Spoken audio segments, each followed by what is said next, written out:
everyone from Berlin. It's Vidina Popov from the Gorki ensemble, and welcome to an edition of Berlin Calling. Today I have a very special guest from the UK.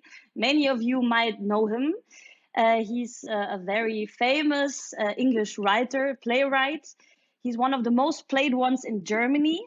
And we also had a text of him that premiered in February called Maria. So maybe some of you already know who I'm talking about. It's Simon Stephens. So Simon, come in. Are you there? Simon? Hello. Hey, Vidina, how you doing? Are we starting? Fine, and you? I'm so sorry. I'm really sorry. I'm really sorry. I was getting some water. Did you get Hello, something mate. to How are drink? you? How are you? Hey, mate. Good, and you? I promise this is water. How do you promise that? There's absolutely no way are of proving it at on. all. No, I can't prove it. Yeah, I'm all right. I'm okay. I'm good. It's What are you up it's a to? How do you strange feel? time. Yes, it is. I think I'm all right. What am I up to? I'm writing, doing a lot of writing. I'm trying to write every day, apart from the weekends. Somehow the weekends. Thing when we've lost all external regimentation of the week, we have to really invent the weekends for ourselves, and that somehow becomes emotionally quite important. So apart from Saturdays and Sundays, I'm doing a lot of writing. I'm writing a lot of different things. I'm writing for stage. I'm writing for television. I'm writing some kind of experimental explorations of ideas as well. Are you writing more than usually? I think I am. Yeah, I think I am. I think partly this is for very simple, pragmatic reasons that my day is less interrupted by kind of like meetings and teaching and things, and I'm not kind of like traveling to see, to see my shows. So all I'm doing is writing. So in that sense, I'm writing a lot more than usual. Yeah. It's an odd time to be writing for Is that so much stage. different? Is that so much different from your normal writing? Like, can you call it routine? I don't know, from your normal writing phases now? Being more isolated, being more at home? Yeah, I think so. Because my ordinary working life will involve having meetings with directors. I do a lot of teaching, so kind of like going into schools or colleges or universities, going into rehearsals. I'm certainly not going into rehearsals at the moment. So all I'm doing is writing. And that it feels like being on a writing retreat away from my kind of usual working life. But the writing retreat is in my own home, and it lasts forever. How are you doing? Are you getting sick of it? How are you doing? Are you okay? I'm good. Yeah, it's lots going on, changing. No, the last weeks we started rehearsing now virtually. So for me, it's, to be honest, this whole virtual stuff, being always on Zoom and having so much in this internet world is very challenging as an actress. Yeah. It's for me, I don't know. It's Yeah. I am more interrupted than I am normally. I would say it's the opposite from what you described now with you, that you're less interrupted. I have the feeling I'm more, because everything takes so much longer and is so slow, and you have to reach this and that. And this is an interesting new experience, I would say. So I miss even going to a rehearsing room, to have this kind of way to go there. Yeah, the walk on the way to rehearsals. Yeah, exactly. Actually, it's exactly this what's missing. This part of just going there. Yeah. Having time to think about what you're gonna play, what you're gonna do, what you're gonna offer this day. It's missing in a way. Yeah, but also having the time and the space to not think about what you're going to do, or to not think about your working day, just to kind of allow your mind to wander just to think about nonsense, or to think about, football, or think about kind of like stupid things. There's a Like what? relentlessness. Like mainly it's football. Like, I have to say, it's mainly football. Like I've got kind of like two frames of mind. I've got my working frame of mind when I might be thinking about philosophy or aesthetics or drama or politics, or how a scene works, or how a speech works, or the relationship between a writer and a director, or between writer and actors. And then when I'm not working, my mind is mainly full of football.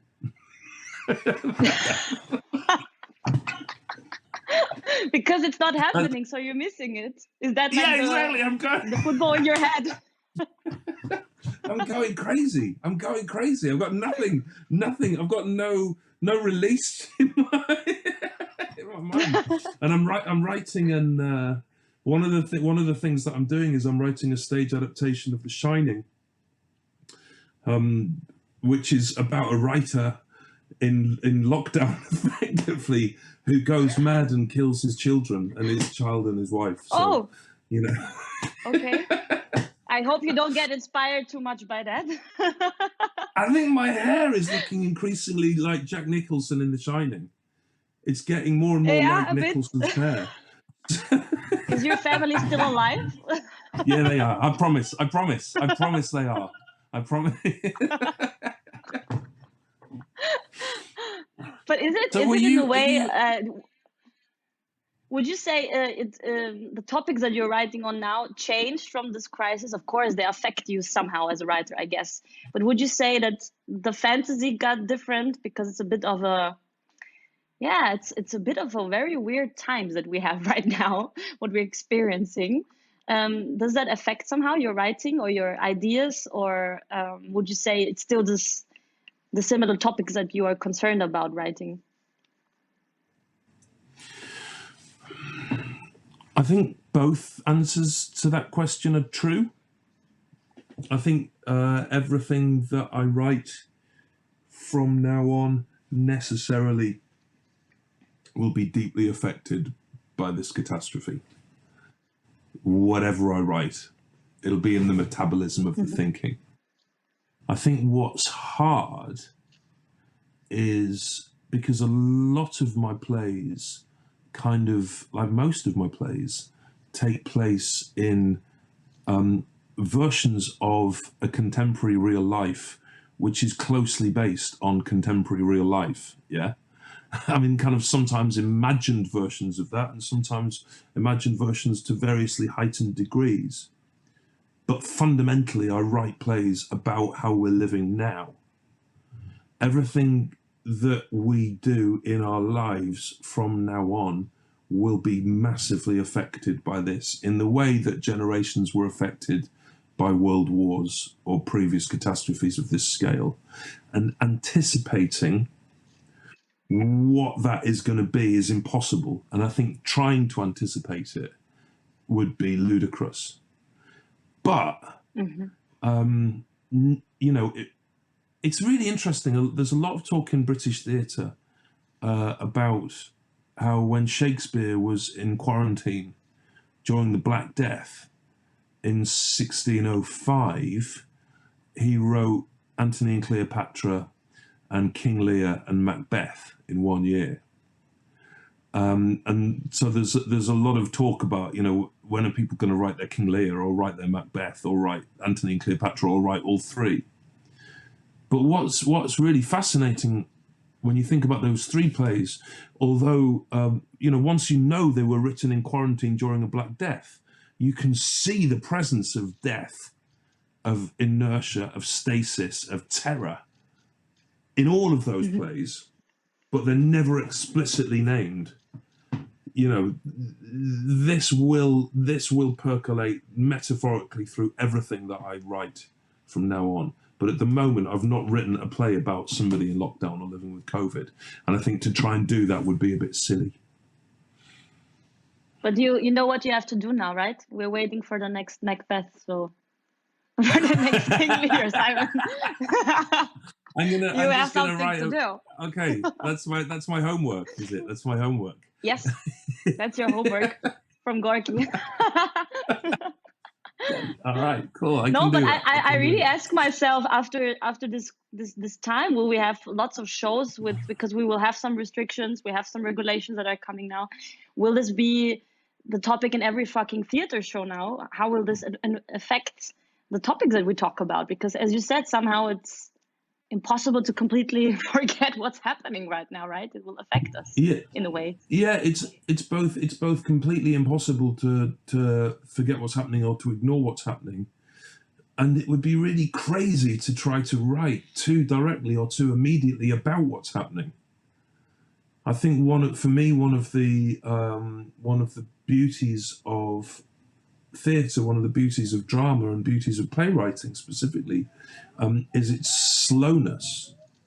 You know, that we need to take our time to respond to things. Necessarily plays are slow anyway. You know, it takes a long time to program a season.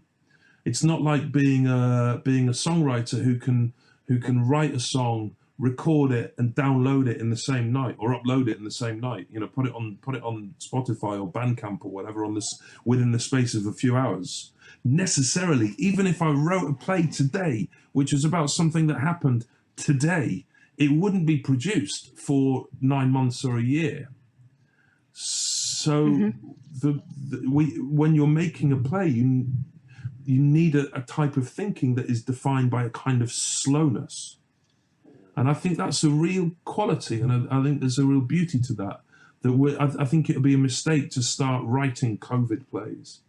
I think what artists can do, what writers can do, is start to be alert to what's happening in the tectonic surfaces of the world they're living in, and not try to be too rapid. Just slow down. Just think a bit. It will affect anything. You know, I could write a children's story about a little mouse called Cyril who wanted to live in the countryside, and that would be read as a COVID play. You know, like whatever you write. I'm going to write a play. I'm going to write a play about a water bottle called Jeremy, and Jeremy wanted his water to be colder.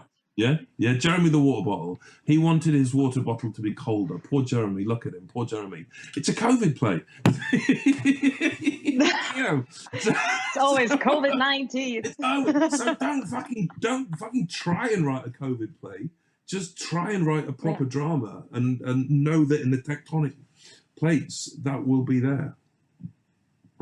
But still, how does it, does it affect you in a way that you think more about, I don't know, death, or about fascism maybe coming, or something like, does it open some kind of, I don't know, new imagination spots or places or fears that are now stronger through this catastrophe in a way?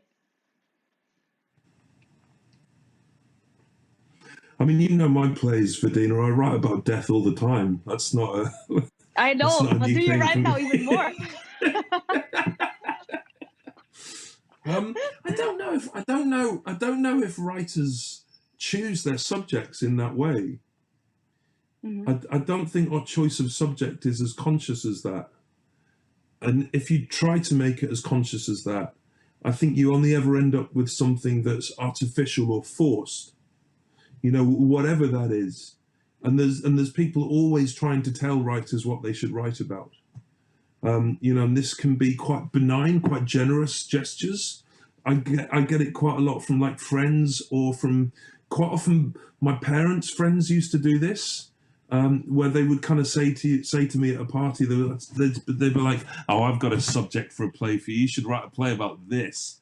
and it can be that, and they're really well-intentioned people, you know. And what they mainly mean is that something funny happened to them once, or it could be, you can get it from journalists who say there's not enough plays being written about this, insert subject here, or from producers, artistic directors, intendants saying, can you write a play about this? Or from directors who might be collaborators, like working with Sebastian Nublin. There's definitely been times when he's suggested to me subjects that I should write about. And sometimes that's been absolutely brilliant, and sometimes it's not worked at all. But it's only brilliant if the other person's idea resonates with your resonant frequency. makes you vibrate. You know Yeah. how are you a singer, Vidina? Are you a singer? I also sing sometimes, I would say, yes. Yeah. So you know how every material in the material world has a resonant frequency, and if a pitch Yeah. hits that frequency, it causes the material to vibrate. Yeah. Yeah. Which is why wine glasses can smash if a singer hits a top C, or why the bass on a car can make the street shake. Yeah. I think it's the same with writers and ideas. There are some ideas that make us shake. There's some ideas that make us vibrate, and some ideas don't. And you can't lie about it. And you can't go, oh, I should write about fascism because one of the consequences of the quarantine may well be an increasing form of state surveillance, which will become fascistic in the coming 5 years in the wake of global economic catastrophe. As an idea, that might really appeal. As an idea, it might be something that I would talk about in a speech or be concerned about in an essay. But unless it really made me vibrate, I wouldn't write a play about it. Yeah. What are you most afraid of from the consequences from this COVID-19? Do you know the song COVID-19? It's from this priest. I always say that, from this American televangelist, I think they're called, where the COVID-19. There's like a remix song out of this, and I always have it in my head when I say COVID-19. No, but what are the I will send you the link. It's very funny. It's a bit crazy.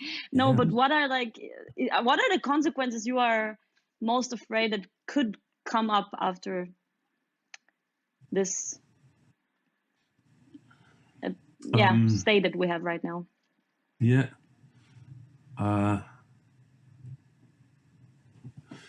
When it first started happening, my immediate reaction was that the real catastrophe would be an economic catastrophe rather than a catastrophe of illness. I don't know if I still think that. I think that, and what I'm frightened about increasing state isolation. I'm frightened that countries will start blaming each other. I'm frightened that although some parts of Europe, specifically the United Kingdom, the management of the coronavirus has been catastrophic, like really catastrophic. The catastrophe is as nothing in comparison to what it will be in other parts of the world in coming months, specifically in sub-Saharan Africa or the Middle East.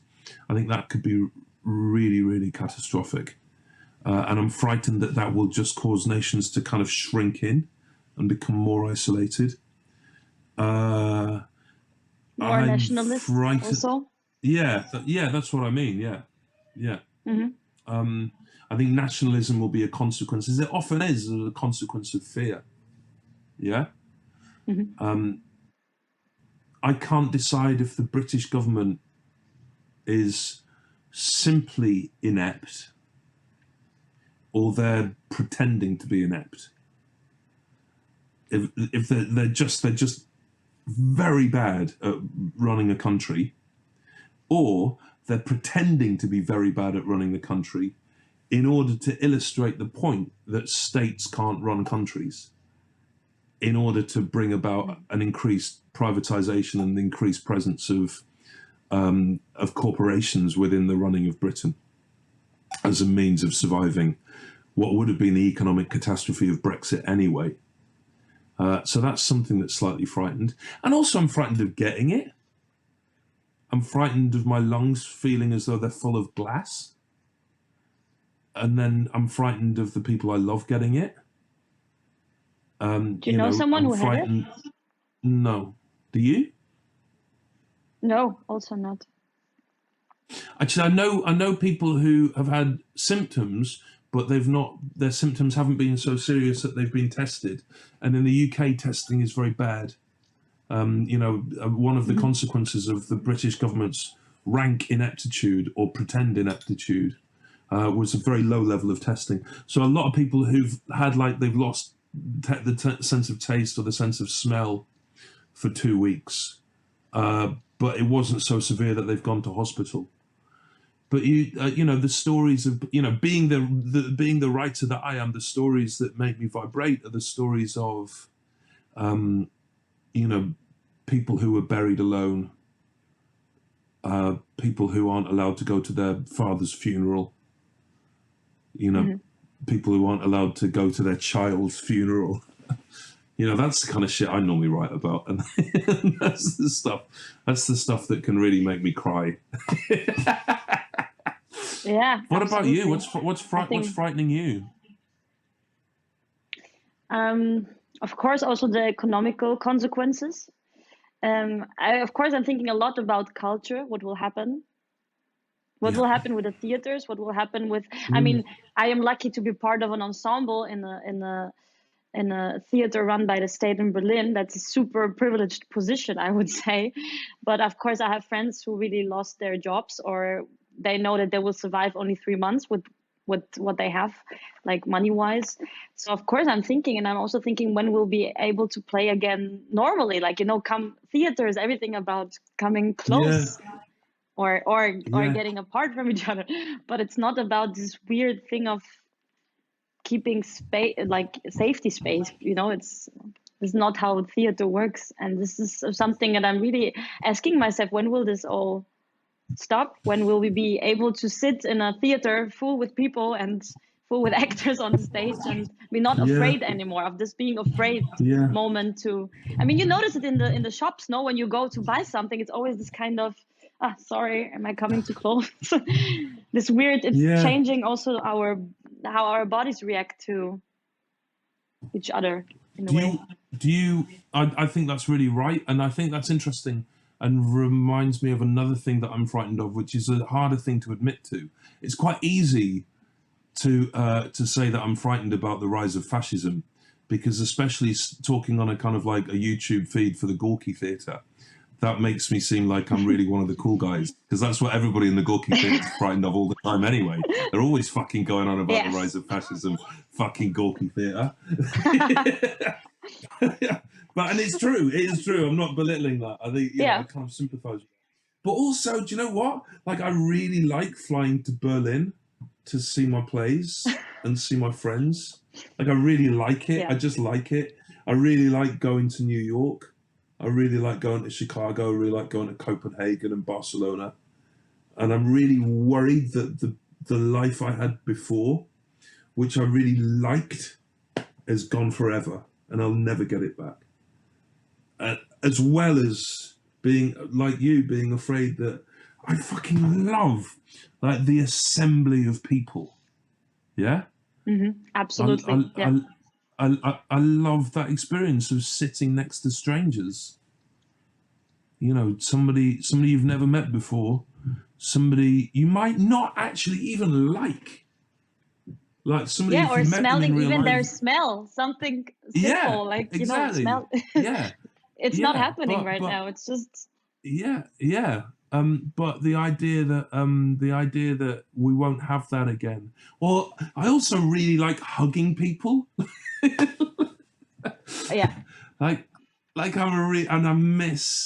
I'm able to hug my family, which is great, and I really appreciate that, because there are some people who aren't. But I just like hugging strangers as well. I just want to hug loads of people and go to cool cities. If you see Simon Stephens run, he might hug you. Yeah, come on.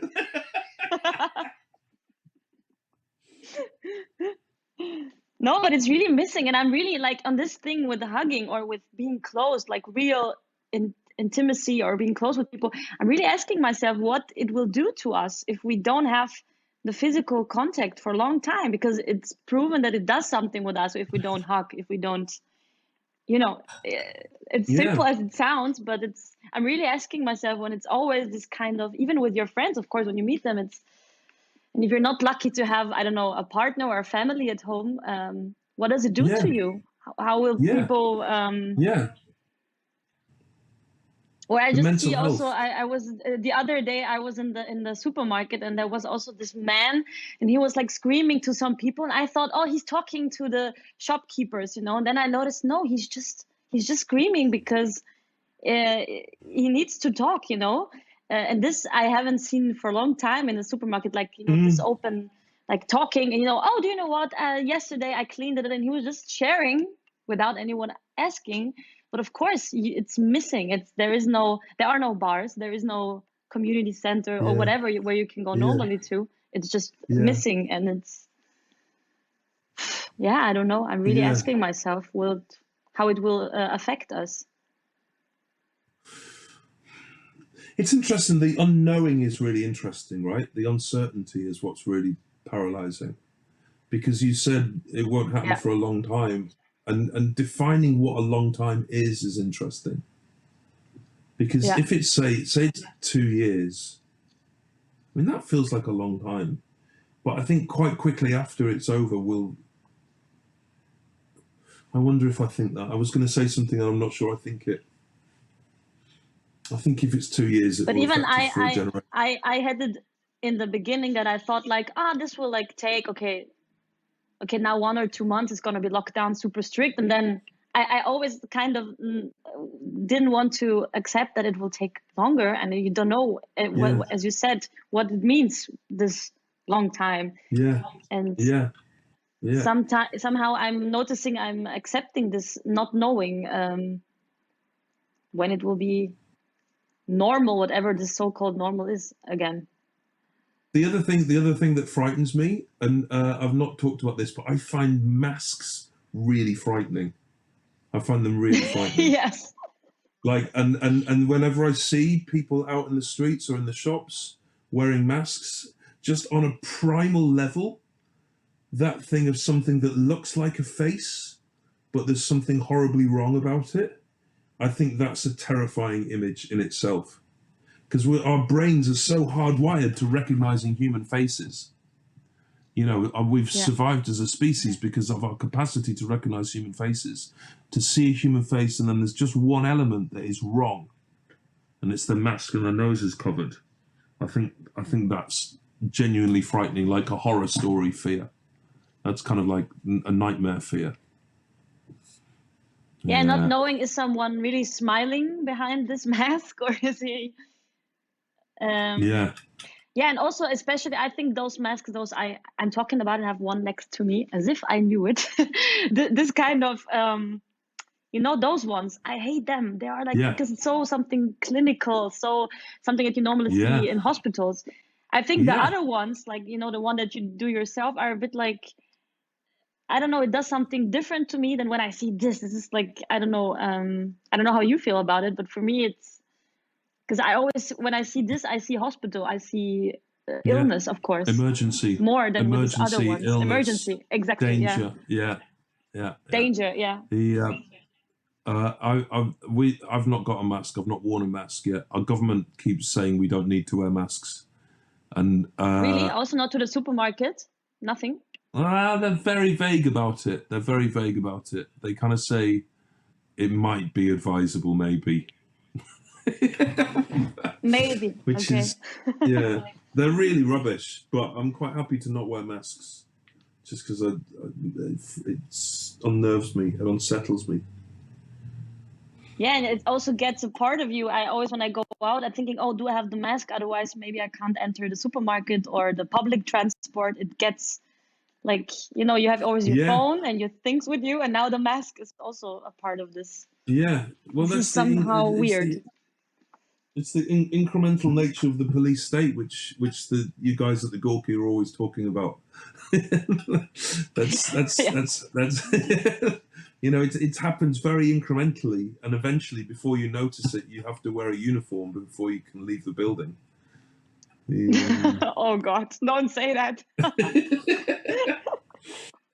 How does it affect acting, do you think? Do you know yet how it's going to affect your acting? I don't know. I'm really thinking about when we rehearse again, because now there are restrictions that we can't come too close to each other. There are some, I don't know how many meters you have to have distance, but I'm really Yeah, asking when will this, because in my opinion, acting, it's how should it work with thinking always, oh, I shouldn't come too close.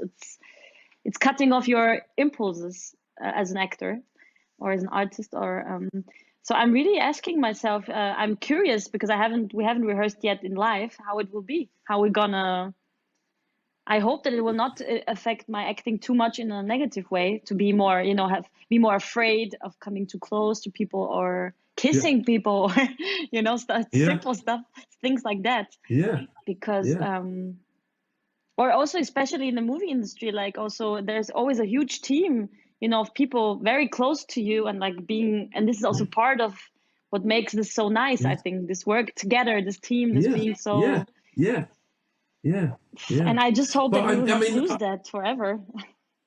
I mean, what I strongly think, Vidina, is that I mean, I really strongly think we absolutely won't lose it forever.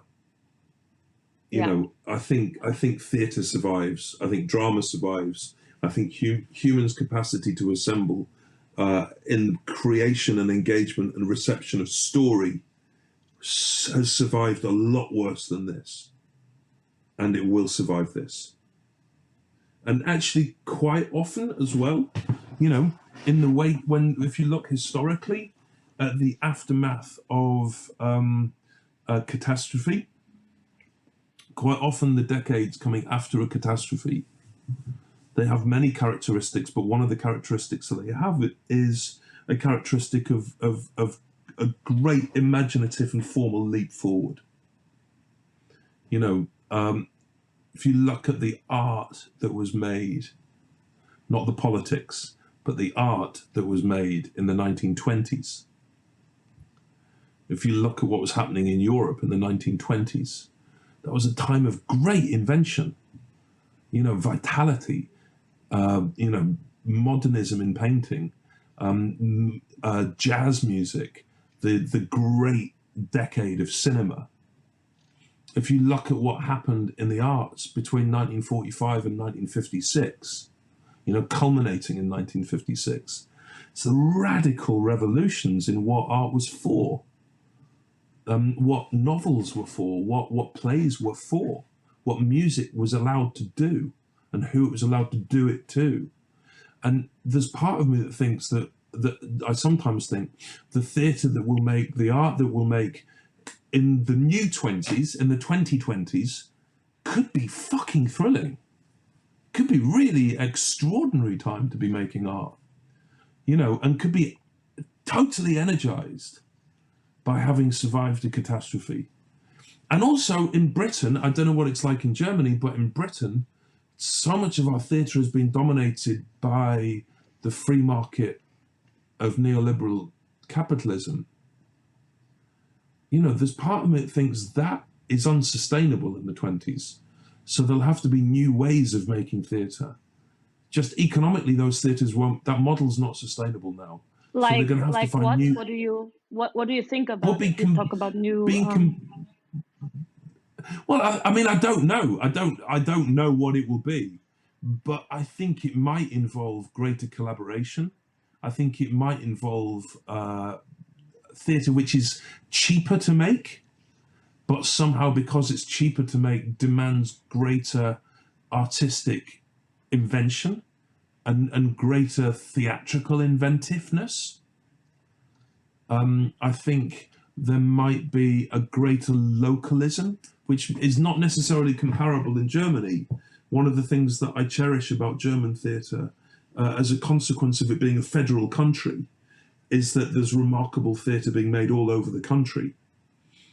In England, without wishing to denigrate theatre that's made all over England, the presence of London as a dominant force can be really stifling to theatre made outside of London. And just for the simple fact that people aren't going to be, for a while, going to be able to travel to London to watch theatre, it might be that there's really exciting work made outside of London, and that could be great for English theatre. It might be that there needs to be new models of economic support. It might be the model of the ensemble, which is so central to German theatre, becomes more present in England, that we start to have ensembles. I don't know, this is all speculation, but I have a feeling that something could happen that could be remarkable. And also, I'd say it's always slower when I talk, and then till it comes to you, I always hear myself twice. No, there's a delay. Sorry, I interrupted you, but just because you were talking about those 1920s, how much do you see a parallelity to that right now? I know I'm not a historian. Yeah, I know, but just because it always comes up.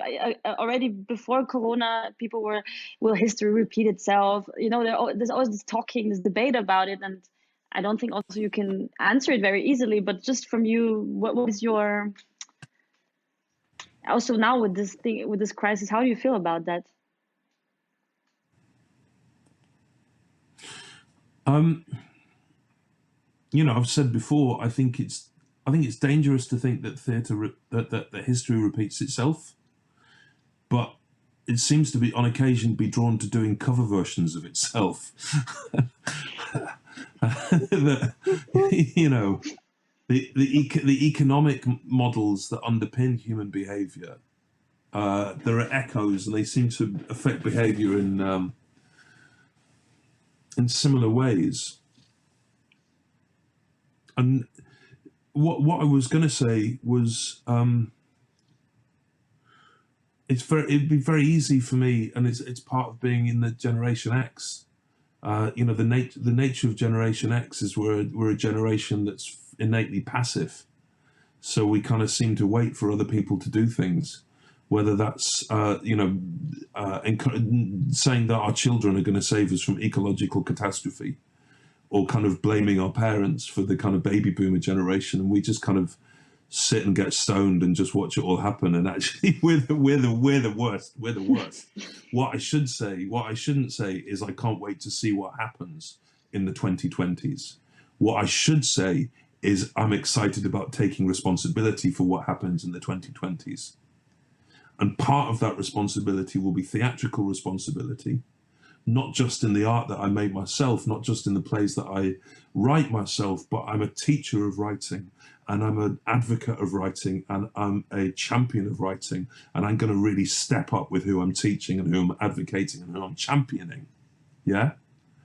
But also really needing to step up into the political sphere, not just watching what other people do, but really making sure that if our generation is to do a cover version of what happened in the 1920s, that the cover version takes the form of Duke Ellington and kind of great fucking French movies, not the form of incremental nationalism and fascism and kind of let's do that cover version, not that one. Yeah. That's really bad. It's a bad cover. We don't want that. It's a bad cover version. Yeah. If we're gonna cover, then let's cover the good parts, but not this. Yeah, exactly. But that's our job. Our job coming out of this is to step up and make sure we do that, I think. Yeah. Simon, I'm really asking myself to come to a last topic that I just wanted to talk about, because of course Maria, there are so many parallelities in a way with this whole being virtual the whole time and being in the internet the whole time. And there's this one phrase that Maria says, asks someone why we can do everything here that we can do outside. What can't we do in here in the chat that we can't? So my question to you, what would you now, after all this time spending in isolation at home, say, what is this? What can't we go outside, do outside what can we do not here that we can do there, or the other way? How many things am I allowed to talk about? Just one or loads?